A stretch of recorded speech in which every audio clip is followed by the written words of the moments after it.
And when you manifest a big dream and you trust that it's going to happen, you trust that there's something else, it takes the control out of how or when or why. I'm Heather Grish, and this is the Wisdom of the Body podcast. This podcast explores the idea of body intelligence as the real key to learning the knowledge of life, or what we call Ayurveda in the ancient language of Sanskrit. We do that by connecting with today's creative leaders and experts who will help you listen to your body, trust your gut, and live in deeper harmony with nature. Come join me as we unlock the golden door to clear, direct perception and become very deep listeners. You can find the Wisdom of the Body podcast on Apple, Spotify, and Stitcher. You can also follow us by joining my email at heathergrish.com or on Instagram at heathergrish. I know you're going to love this podcast, so take a second right now to subscribe. Today, I'm here with Kori Hahn, who is the author of Rituals of the Soul and founder of the community gathering place called the Santosha Society, which is dedicated to travel, surfing, and the soulful. She hosts numerous trips around the world for hundreds of women who study Ayurveda, yoga, meditation, and all things related to soul growth, knowledge, and fulfillment. When she isn't traveling, she divides her time between Sri Lanka and Southern California. Thanks for joining us today, Kori. Thanks for having me, Heather.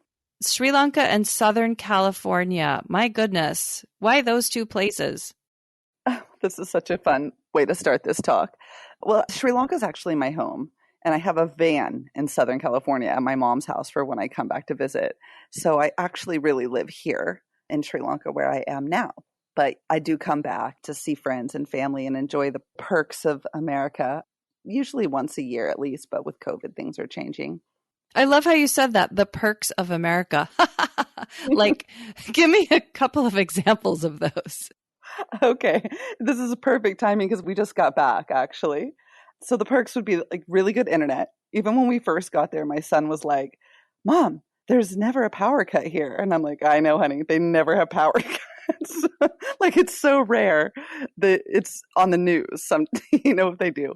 Things like prepackaged foods and fast food, as unhealthy as it is when you're in a bind, when you're really hungry and you're driving down the road, it's super easy just to get something. Or even if you know you want like porticini ravioli, you can find everything you need. Everything's so convenient.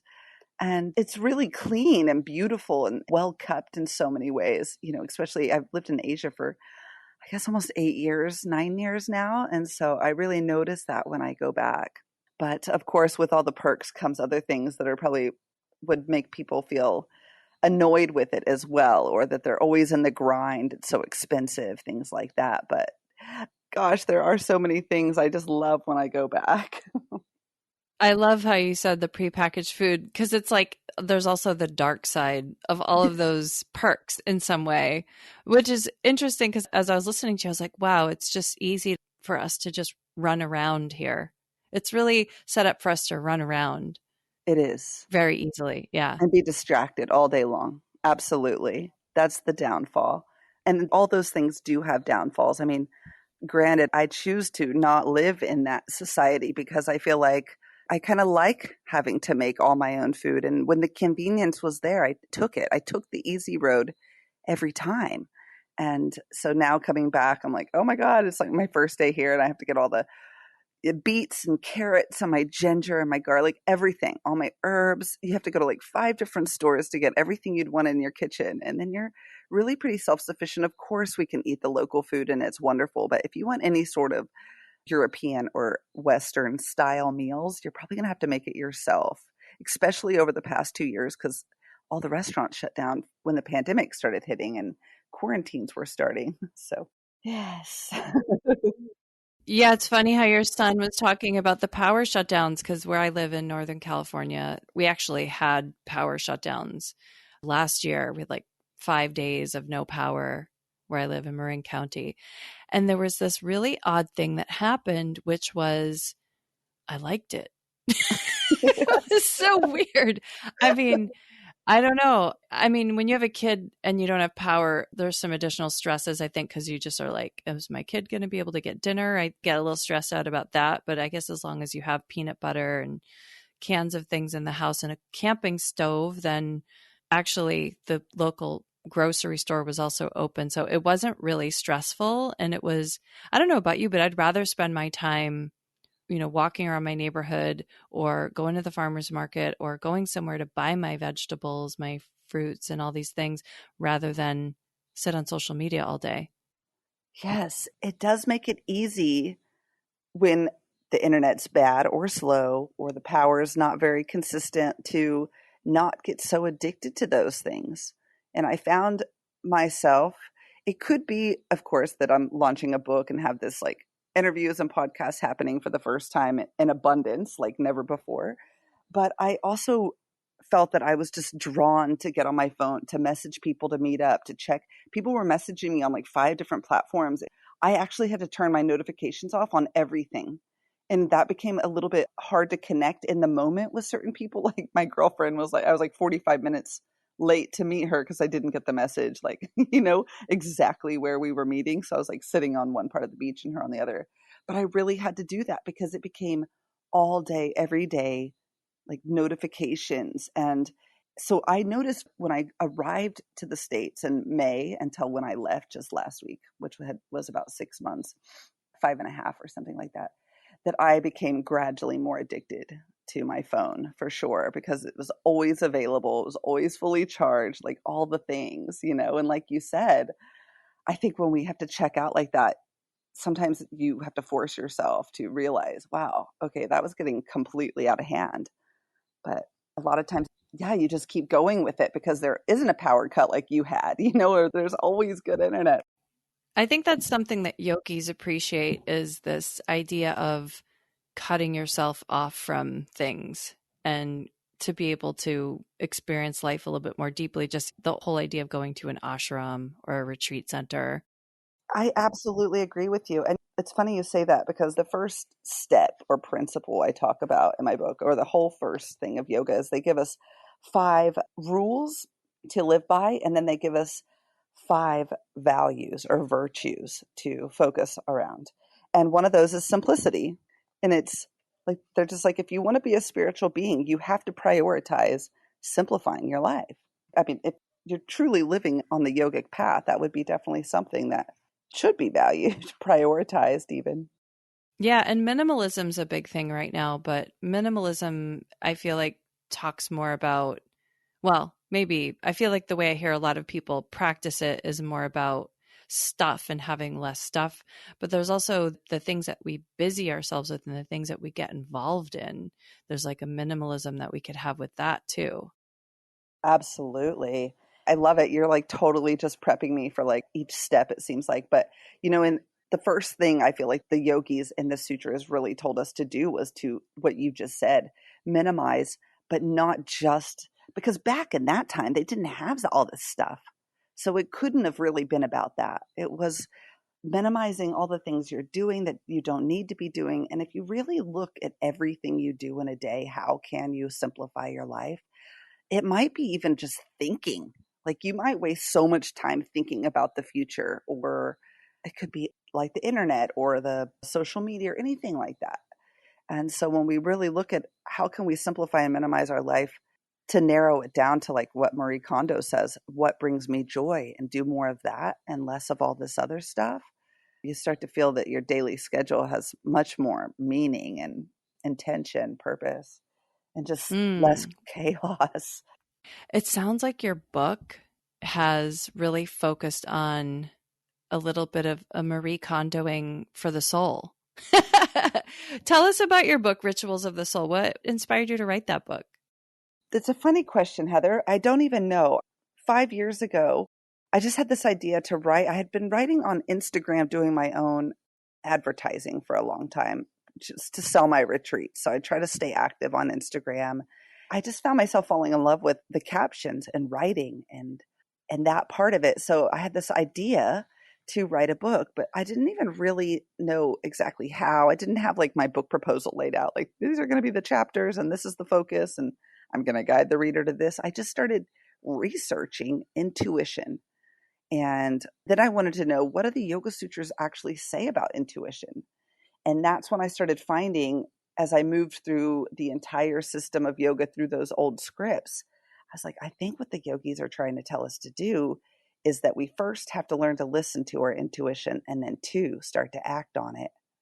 And if we can do that, they say there's one sutra that says all powers of yoga can come through intuition, or through intuition, all of the powers of yoga can come. Either way, it's just saying if you learn to listen to yourself and your soul, everything will be revealed. And you don't really need to know any of the ups, downs, side to side, how to breathe, any of that. Now, all that is going to help you to become more intuitive. But really, the only thing you need to know to live a truly fulfilling spiritual life is to get in touch with that voice of your soul, really, even if they are whispers, to learn to listen to that and then act on them. When you say the word intuition, I feel like I hear a lot of people use this word and they mean different things, but how would you define intuition?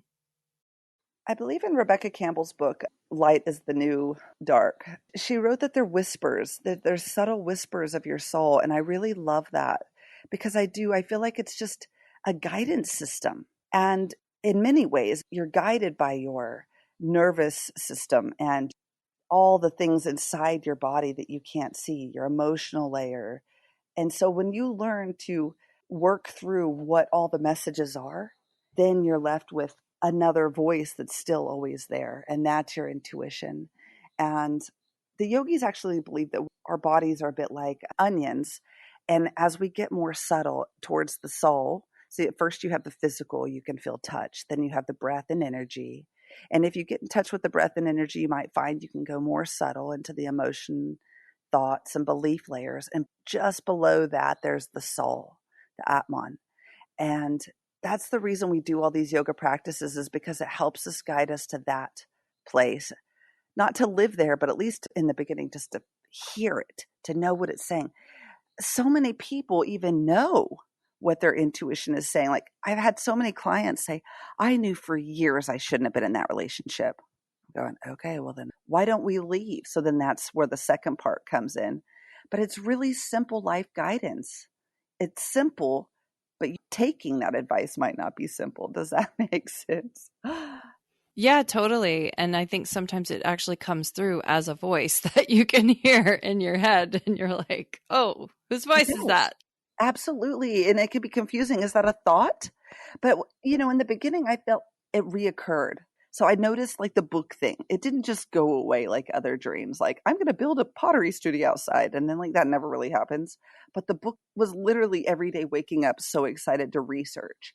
And that's how I knew I was onto something. Like, my intuition really wanted this. This was bringing me so much joy.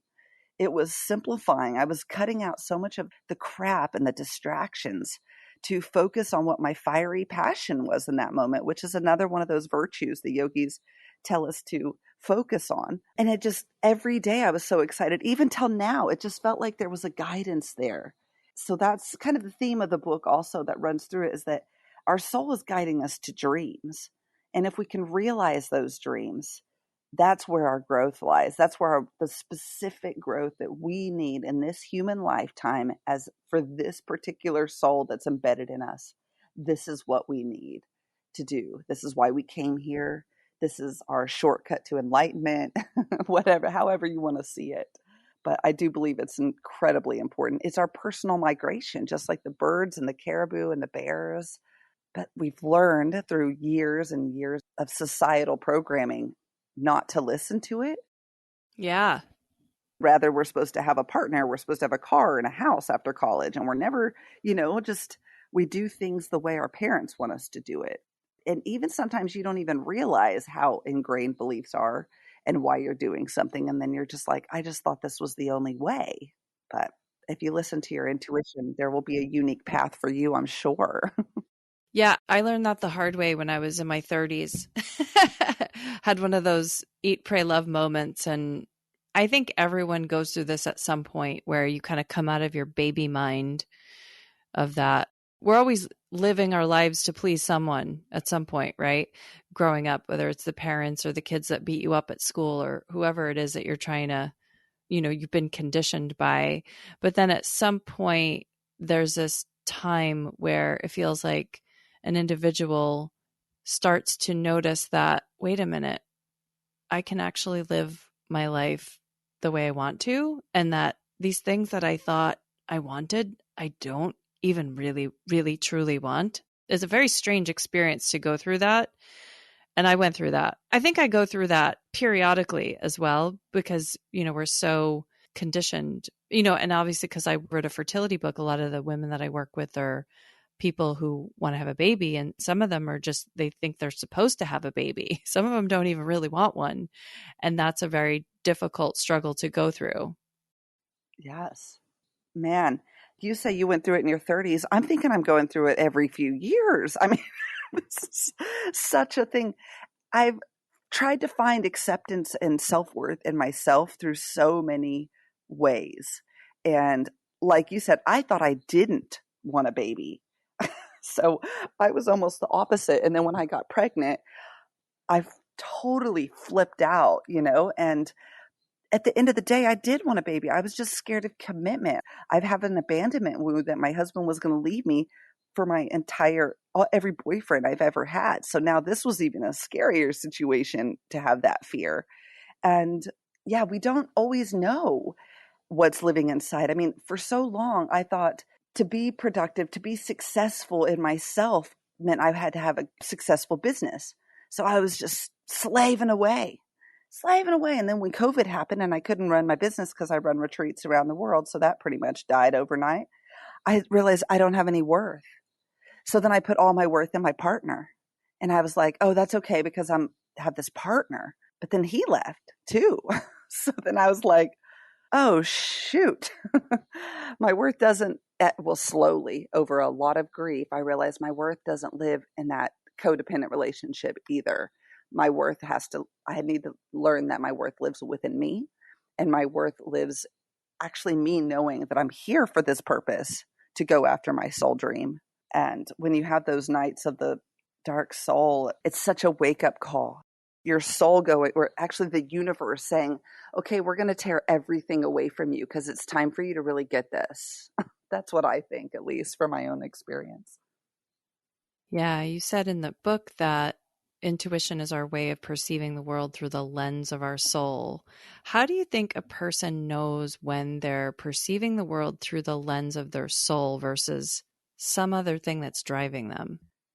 It takes some time and practice. That's really why we do all the different practices that are included in yoga.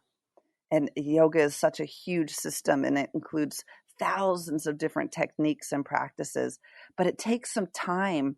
And even if yoga isn't your path, you can do this, like I said before, just with your intuition, but it does take time to learn and to differentiate. Like I went after my business for 5 years.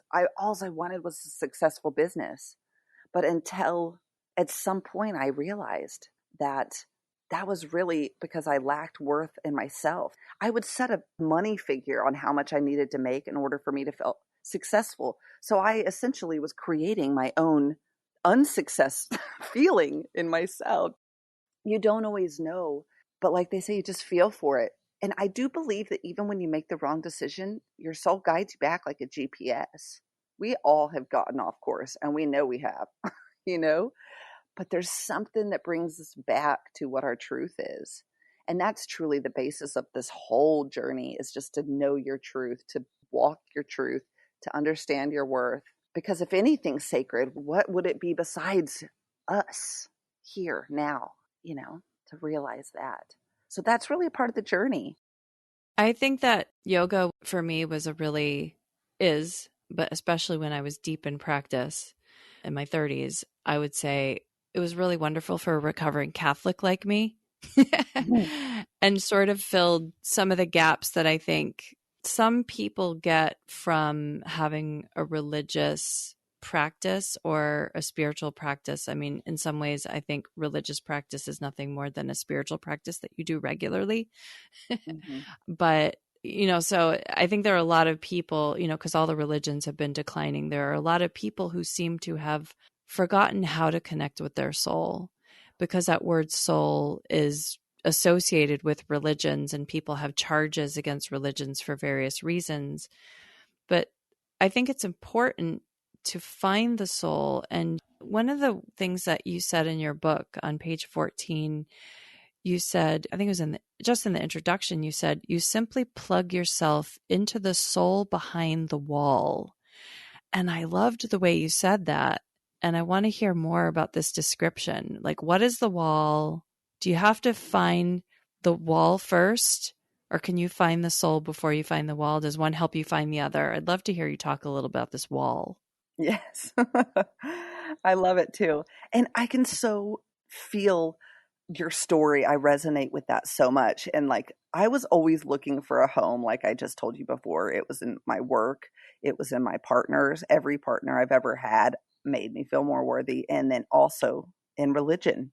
So I needed a home and something outside of myself. And there's one lady that's been a client of mine for a while, and she's actually dives a lot into this. And you can get really turned off by religion. It's easy to do if you were raised in it and you weren't really allowed to experience your own truth to the whole matter. And it's easy. I have so many friends that just refuse to even talk to me about this because they're done with it. And it's really such a shame, because I do, like you said, I do believe that all religions are merely trying to guide us to this soul, to this innate sacred feeling within.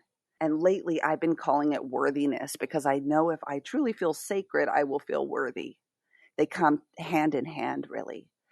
So to find that spirituality is what I hope. I guide actually the readers to do that. I believe it's in chapter 8, but that's one of the steps or the main principles that the yogis wanted us to do, is to, especially to a little bit later on in the process, but when you have a dream and you want it to manifest, that's how you give up that ego also, as if it's an act of spirit, of source.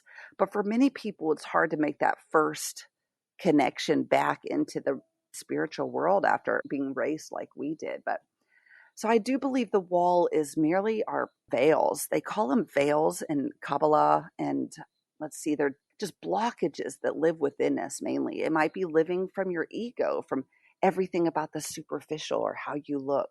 It could be, what modern day ADHD type symptoms of, or anxiety. And if you don't know how to concentrate your mind to single pointedly sit with yourself undistractedly, that's another blockage. That's another wall. So you just have to get through these layers. And even like the layers of the onion I explained before, we're really just learning to move more subtle. And that's why if you don't believe in the soul, just start believing in gravity and the air that you're breathing. There's little miracles around us all the time. And you can start connecting to that.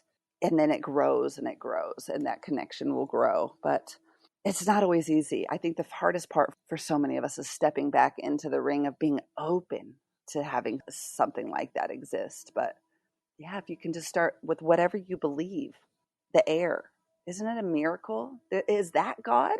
It's keeping us alive in every moment. I get so excited. I get this kind of goosebump feeling when I get a booking from a new client that I haven't met yet. And I get so excited because I know that somebody has made a decision to go really, really, really deep into their healing. Because I know that Ayurveda is not a quote unquote normal thing that many people have access to, at least not in the United States where I live. So I know that when someone books with me, that they've really made a decision that they want to go deep into their healing. And so you could do that on my website at heathergrish.com. That's Heather, GRZYCH.com. You can book me for either a Ayurveda consultation if you're ready to dive in, or you can also book me for a 15-minute connection call if you're not sure where to go yet. I do have a couple offerings that are not on my website, and we could talk about that. So I look forward to meeting you. Yeah. You talk about in your book as well, you talk a lot about rituals, and I know you have a small child as well. So you probably appreciate the struggle that people have to get their own space, to have their own rituals and things like that, especially when we have duties outside of us, whether it's work or whether it's taking care of our kids, or, a lot of people have pretty demanding jobs, and it's difficult for people to find time for themselves. So And honestly, the only reason I started meditating was when I went away to yoga teacher training and my teacher said, sit here on this mat for 30 minutes and meditate. And I did that for 30 days and that started it. And that was easy to keep that ritual going after that sort of got programmed in me. But when people are starting to develop their own personalized set of rituals, like you talk about in the book, what do you think are some of the, I guess, tricks that people can use to do that for themselves? Because we're all used to people or our job or something outside of us creating the structure and the rituals. How do we focus that energy to do it ourselves? I think what's helped me the most is knowing exactly what I want. I want to know how I want to feel. Even I was thinking the other day, I just want happiness. I want happiness. And then I was thinking, no, you want to feel happiness. That's actually easier than saying, I want to overall be happy. If you want to feel happiness, like what really makes you happy most of the time? Well, you mentioned my son. When I stop doing everything and tickle him and play with him, that's pure happiness. I feel happy. I feel joy. So, what if I made a commitment to do that 5 times a day? I'm going to take 5-minute breaks and we're just going to be together and I'm going to feel happy. I could do that as much as I wanted. And so that's just one. And happiness is a big one. I think I'm still working through all the details of that. But like other things are a little bit easier. One of my girlfriends came over last night and she said, I just want to feel really healthy in my body because she feels like she is really lazy. That's her thing. She'll sit around watching TV a lot. And I was just saying, what are the 2 things that would make you feel that you've done something that's healthy, or what's not making you healthy, and figure that out. And then every day when she says, okay, then I'm going to do like 100 squats or whatever every day. And then, that intention will make you feel differently. And so I think that's really the way that I would like for people to see these rituals is not, or even yoga, the entire practice of yoga, not as some 1-hour movement, 30-minute meditation, even though you are absolutely right. That determination and that diligence of practicing for 30 days, you actually saw the results. You realize that this is actually helping you. And that's really powerful, especially for meditation, because it's hard work. So there is, something to be said about really sticking with whatever rituals you pick and giving it enough time to make sure they're working. But then you can change them again, to whatever you need. Yeah. And that means we have a million options and ways to feel the way we want to feel. And suddenly our day becomes created of all these moments of how we want to feel. It just changes everything. Your yoga practice becomes incredibly powerful versus just going to the mat and someone guiding you to do a downward dog or whatever. You're like, I don't even know why I'm in this pose. Sure, it's going to help your hips or something, but really the yogis wanted us to guide us to what we want most for ourselves. And eventually, as you start to use this 8-step process with this ladder system to guide you towards your spirituality, you will find your truth. And if you eventually want enlightenment, you want to feel totally liberated, you could even start working towards that too, which gave me a lot of spiritual confidence, like to realize, wow, this is an 8-step system to create anything I wanted. And that's when yoga, the light went off. I was like, I've been doing this so wrong for all these years. I have paid thousands of dollars and done so many hours of yoga on a yoga mat, only to leave still feeling discouraged at the same old thing all the time. But your butt probably looked really, really, really good. It did. It was amazing. And then I would post on Instagram about it, and then I would write and I would get business. And the whole thing was puffing my ego, you know? No clue. But, that's the beauty of growing old and gray as we figure it out as we go. So. Well, though, there is a benefit to working on the level of the body to, obviously, like you said earlier, oftentimes it's the physical things that will allow, if you can come to a place of physical peace and ease in your body, right? So if it's you're tight somewhere or you feel limited. I mean, there's so many people that I can't relate to this because my body is extremely muscular, but there are a lot of people who feel very weak in their bodies. And that can't feel Like if you feel weak in your body, that's going to affect your mind for sure. It's going to affect how you enter the world. So certainly the body can have an effect on the mind, but a lot of what you're talking about has to do with the philosophy of yoga and the practices. And I don't know that the audience is super familiar with like the yamas and the niyamas, which you write about in your book. And those are really useful tools, I would say. I'd love for you, I know that there are quite a few of them, but I'd love for you to go through at least a couple of them of what you think are really useful for modern people today, that like what we're missing in our lives and we really need to practice. Yes, I'd love to. And I've actually simplified them. So, I mean, I could probably read them off in less than a minute, but I want to go back to what you said about the physical body, and especially coming from a background of Ayurveda. For you, I mean, I have many Ayurvedic friends, and that's one of the reasons I live in Sri Lanka. I absolutely love it. But I do believe that for most of us, until we observe what's happening within us, like if you want to feel healthier in your physical body, well, there you go. Then your ritual would become a physical practice. And as far as the mental health, yoga actually means the cessation of the fluctuations of the mind.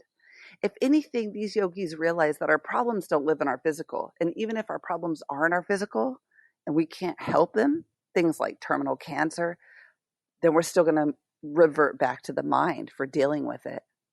And so there's a lot of modern diseases as well, things like Crohn's and irritable bowel, that could very well stem from the emotions and things within our psychosomatic.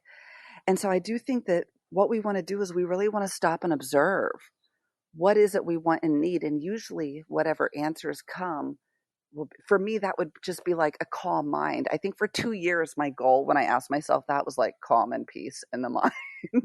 Like I don't want an anxiety anymore. Seriously, my anxiety is out of control. So I was like, okay, that means you really need to prioritize for you the meditation. It's a non-negotiable.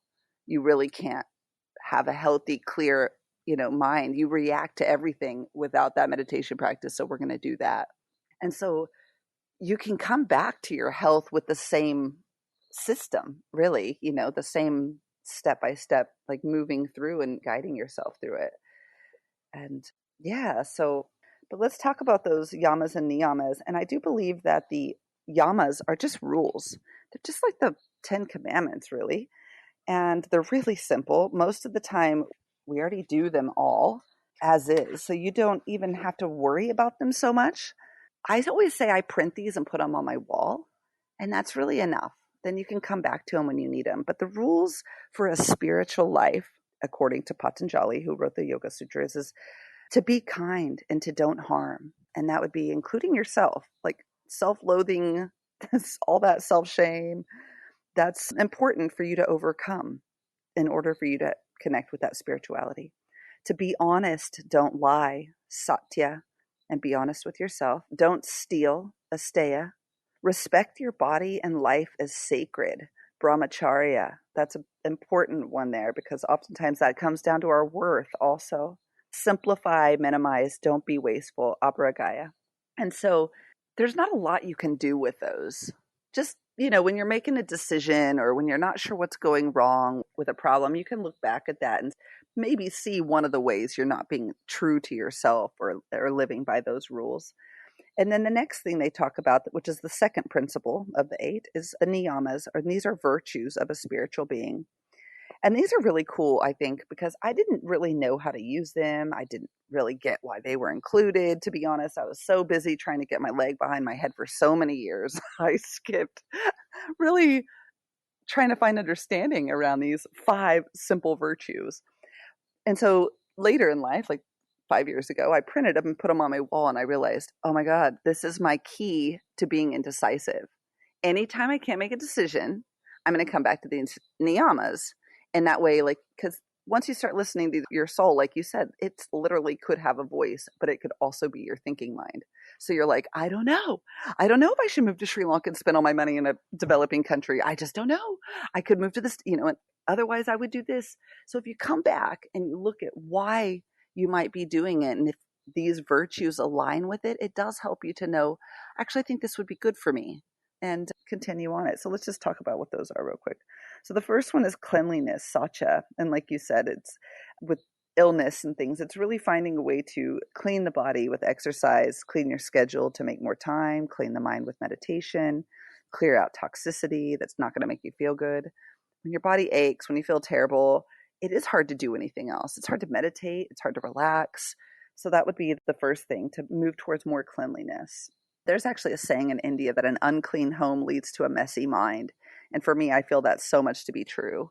When everything seems orderly and my plan is clear, I feel so much more grounded and just content, which is the next one. I'm with you.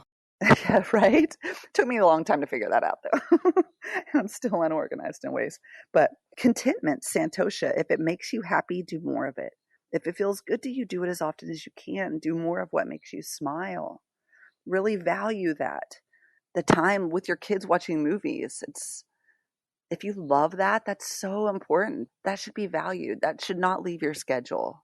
Burning enthusiasm, tapas. So we talked about this a little bit in the beginning, but following the path that lights you up, explore your curiosities, follow your passions, chase your dreams. The things that make us feel alive are our spiritual practice as a tapas, as that fiery passion. And then study of the self, svadhyaya. And this is pursuing the path of soul growth, learning who you are. It's asking that question, who am I? And observing without self-shaming, with being kind, as the rules say, with being honest. Wow, I'm really depressed. Wow, I've been really depressed for 2 years after this divorce. I feel like I'm never going to get over this divorce. Whatever it is, I'm using my own examples here, but realize what it is. In the beginning, it might be things like this, where you are in this emotion, in this moment, or your emotional body, but just be honest and just be with it, and know that this entire feeling through the process is about answering the question, who am I, ultimately at the end of the day. And the last one is trust in the universe, Isvara Pranadana. And this is, like we said, could be difficult for some people, but we know that parts of the universe are keeping us alive simply with gravity and oxygen. So start with that. And eventually you can go deeper if you feel called to it. And I have in that 8th chapter of the book, I really guide people to find what they can be comfortable with spiritually. Like, what could you go outside and tell a perfect stranger at the grocery store you do as a spiritual practice, to find something you can grab a hold of, because there can be different varieties. And like for years, I was like, I'm not going to bow down to these like diva gods in India. I'm not going to do what all the Indians are doing, all my trips to India. And then the last trip, I was just pretty much pouring the milk all over myself, like fully in it, ash on my forehead. So that can take time and to be with it. But you go back to that last virtue of studying yourself, being honest with yourself, what's there. If you're not feeling spirituality, that's fine. But eventually you're going to have to learn that if you really, want to connect with your soul. There is an alignment soul with whatever you want to call spirituality. I call it universe most of the time. And I feel like we can get into that a little easier. It doesn't have like so much dogma behind it.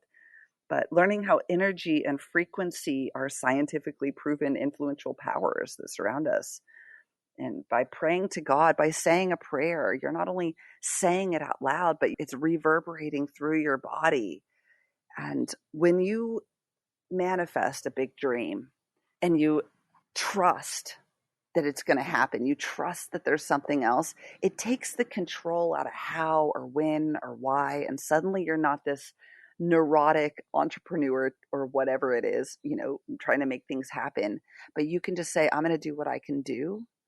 And I'm going to put my hands in the air. And that's truly how I think the best way to surrender is just to trust in something else besides you to get everything done. Because while these rituals can change it, help us, and create a strategy that's going to help us to feel the way we want to feel, there's still like a 25% that you don't know what call's going to come tomorrow.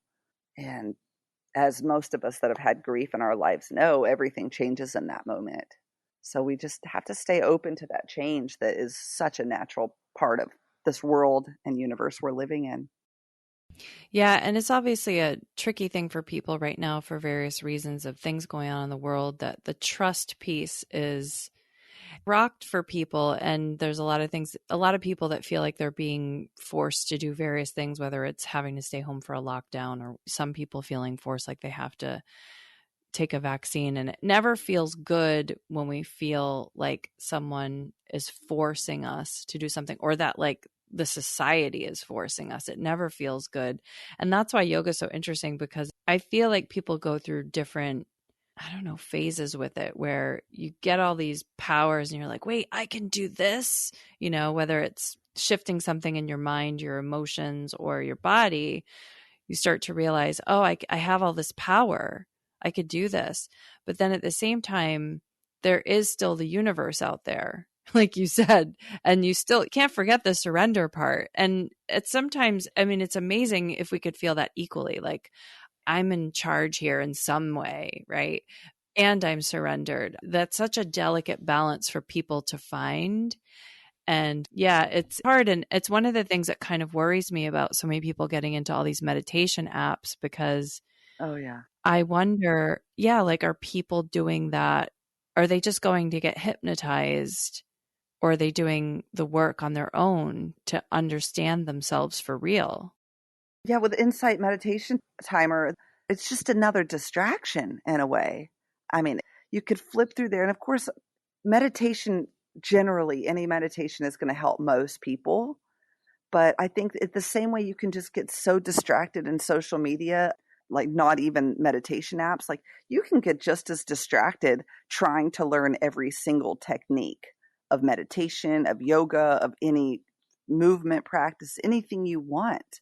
And yeah, it's important that we know exactly why we're doing what we're doing. And I do agree that when someone's telling you how to do it, my God, especially these days, after so many years of not trusting our governments and world corruption, just so many things are out there that we're all just like, whoa, I don't know.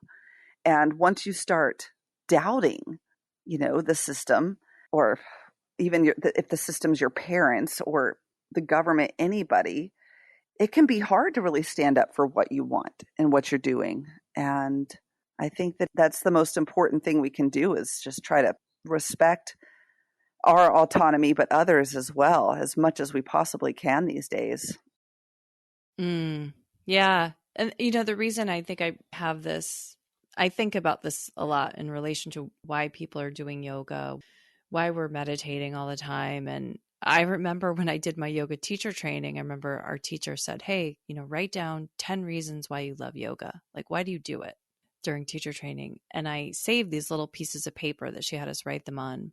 And one of mine was, because I just want somebody to tell me what to do for an hour so I can relax. Isn't it true, though? Me too. I have gone to India a million times just for them to tell me what to do, to fix everything. Take me to happiness. Get the anxiety out of me. I've seen a million Ayurvedic doctors. They've given me tea. They've told me to snort oil. I don't know what's going on. At the end of the day, though, don't we truly know? Like, imagine the power that comes if you learned to just relax on your own every single day. That's where the rituals become so important, I think, is you gain that power back. And it's not just relaxing, it's anything, any feeling. As that, what your needs change, and they will, you learn to do that for yourself. Yes. So everybody out there, do this stuff to feel good, and then do the hard work too. Yeah. Just like that. Yeah.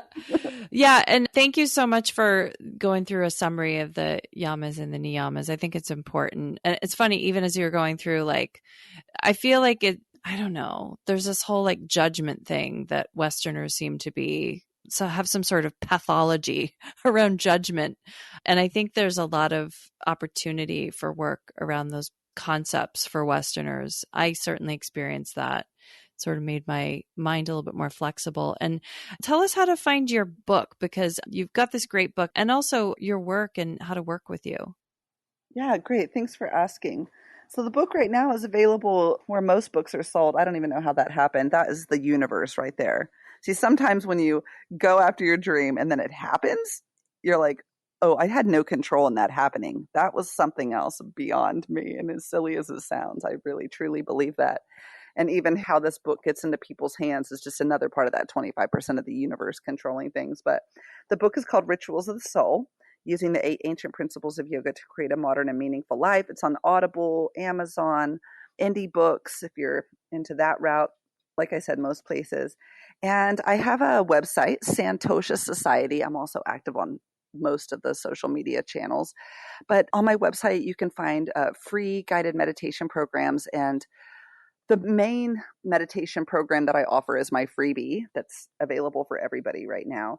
Guides you through one meditation. I believe they're all less than 10 or 15 minutes. So it's all for beginners. And it guides you through each of the 8 principles. So you really understand a little bit what I'm talking about. So that'll be helpful if you do decide to pick up the book and you enjoy it. That is something else. And then I also have more in-depth courses if you really resonate with this system that I'm discussing with you. There's other courses, yoga course, different parts of the yoga process, even spirituality being one, like anti-anxiety breathwork practices. There's just so many ways we can teach this, how to find contentment within yourself, really. Yeah, so that's the best way. Thank you so much. Thank you. Awesome. And I love to ask everybody this. What does the wisdom of the body mean to you? Oh, such a good question. What does the wisdom of the body? It must be the intuition. If you just keep coming back to the body, everything is revealed. Jedamurti has a quote, and I think he says it better than me, so I'm going to just let him say it. 1 second. It's right here. And it's that if you begin to understand what you are without trying to change it, then what you are undergoes a transformation. Sometimes all you have to do is, well, now it's me talking, but all you have to do is be with the body and the wisdom's there. Right? Yeah. All right. Thanks so much for being here today, Kori. It's been lovely connecting with you. Thank you so much for having me, sending you so much love. Thank you for tuning in and dropping in with us today. Don't forget to subscribe, rate, and review this podcast. I really want to hear your feedback. To learn more about my work, visit heathergrish.com. That's Heather, GRZYCH.com. And meet me here next time on The Wisdom of the Body.